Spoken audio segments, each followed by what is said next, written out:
Hello and welcome to the Bigger Flip Show. I am Michael Pinter. I teach you how to start making more money when you flip houses. Or if you're already doing it, how to make even more. So, I got to figure out a better intro.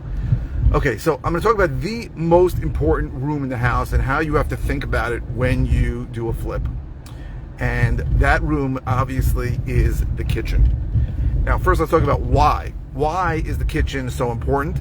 And the answer is usually there's going to be a female component. Or, it doesn't even matter. I don't want to enforce racial stereotypes, but somebody's going to be cooking in that, right? It could be the man, could be the woman. More often it's the woman, but it doesn't matter. And that person's going to be spending a lot of time there, and they're going to look at that room as the room where they're going to spend a lot of time, and it's also seen as rightfully so, the most expensive room in the house, right? People spend $300,000-$400,000 on a kitchen. It's an insane amount. I never do. But if I was doing a $20 million house, I might. So because people know that kitchens can be expensive, they look at that as focal point of when they're buying a property. So we're going to talk this whole week about kitchens, and we're going to talk really about the four components of a kitchen as I look at it.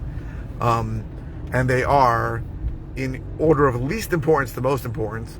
They are the flooring and walls / backsplash. That's the least important. Second least important is the appliances. Third least important, or the second most important, is the countertops. And the most important is the cabinets, kitchen cabinets and the cabinetry. So we're going to talk about that. And it's important to understand that very often, unless you really over-improve something, money you put into a kitchen, if you don't over-improve it, but you improve it to the level that ARV, after repaired value homes, so fully remodeled homes, are selling for in an area, you should get back all the money you put in, and you will usually get a multiple. So for example, I have a house now, I'm thinking about putting in a kitchen, and I believe I can put in a kitchen for 15-20 grand, and I believe it will get me, $30,000 to $40,000 in additional proceeds when I sell the house. Sometimes you'll get even more. I may get more. It may get me $70,000 in proceeds. So you have to look at a kitchen really those four ways, and you have to understand the importance of a kitchen, right? So we're going to go through a lot of things that you're going to decide to do or not to do in a property on this channel. There's a lot, right? And it's not easy, right? It's probably one of the hardest things I had to do was decide whether to fix something, if it was just okay or not. But when it comes to a kitchen, you should spend the money. Now, that does not mean you have to redo the entire kitchen. And we're going to talk about in all these four components, again, floors, backsplash, walls, 1, appliances 2, countertops 3, and cabinetry 4. Sometimes you don't have to do all four components. Sometimes things are okay. Sometimes you can take shortcuts. There's a lot of things you can do. You have to think about it. And you always want to do less work. And that's another topic that we're going to discuss, which is how do you decide what to do? And in general, I think you should always do less, because you can always do more. Once you do more, you can't do less. It's already in there. But that's another topic. So you have to look at these components. And when I have people go and take pictures, sometimes my students will send me pictures of a house. There won't be pictures of the kitchen. I'm like, what happened? Oh, the kitchen was really bad. I need to see it, right? Really bad is a very, very relative term. So I need to see all those things. I want a picture of the floor. I want a picture of all the appliances. Pictures of all the appliances. Sometimes you can't get them in one picture if they're on different walls. I want to see the countertops, and I want to see the cabinets. So one thing we're not going to talk about, and this gets even more complicated, is layout of the kitchen and size of the kitchen. So I will very often try to open up a kitchen and make it bigger. But you've got to understand that can lead to a lot more problems. You take a wall down. Sometimes it's a load-bearing wall, which means you're going to need to put up posts and a header. That could be an issue.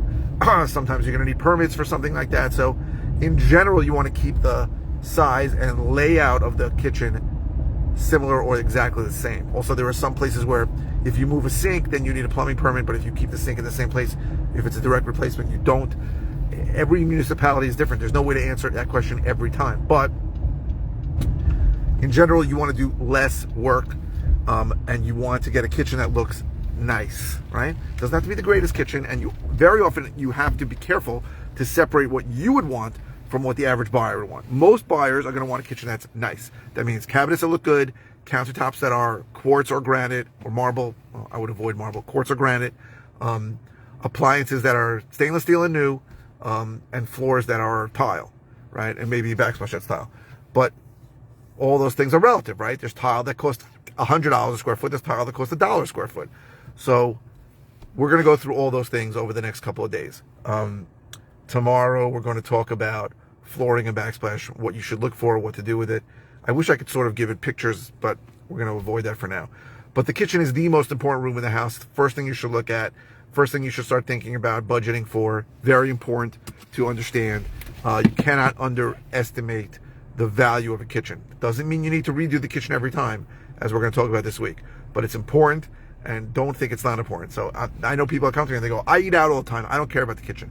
People are going to cook. Most people are going to spend a lot of time in the kitchen. Most people are going to congregate in the kitchen, which is very often why I will add 2 eating areas, right? There might be an area for a table, and then I'll put a bar stool where you can sit. And I'll put an outlet near there because people are going to sit there when they get home and they're going to want to charge their phone. So these are things we're going to go through in the kitchen. It's really important, but by far the most important room in the house is the kitchen.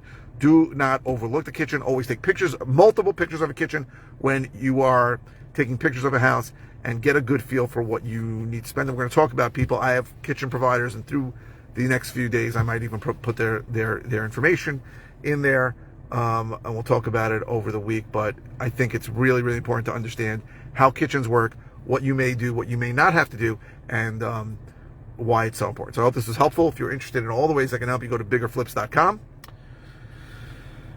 If you're watching on YouTube, please subscribe. If you're watching any media channel, please click the thumbs up. The likes really help me. A lot of people like more videos, so thank you very much. You know, now that I'm rebranding with Bigger Flips National, I've opened up to a lot more audience. I'm not only doing New York, I do houses in other states. Doing a house in Pennsylvania now. I'm doing multiple houses in Texas, and I think people should understand what goes on the flips, and I'm happy to help you. So please keep the comments coming, and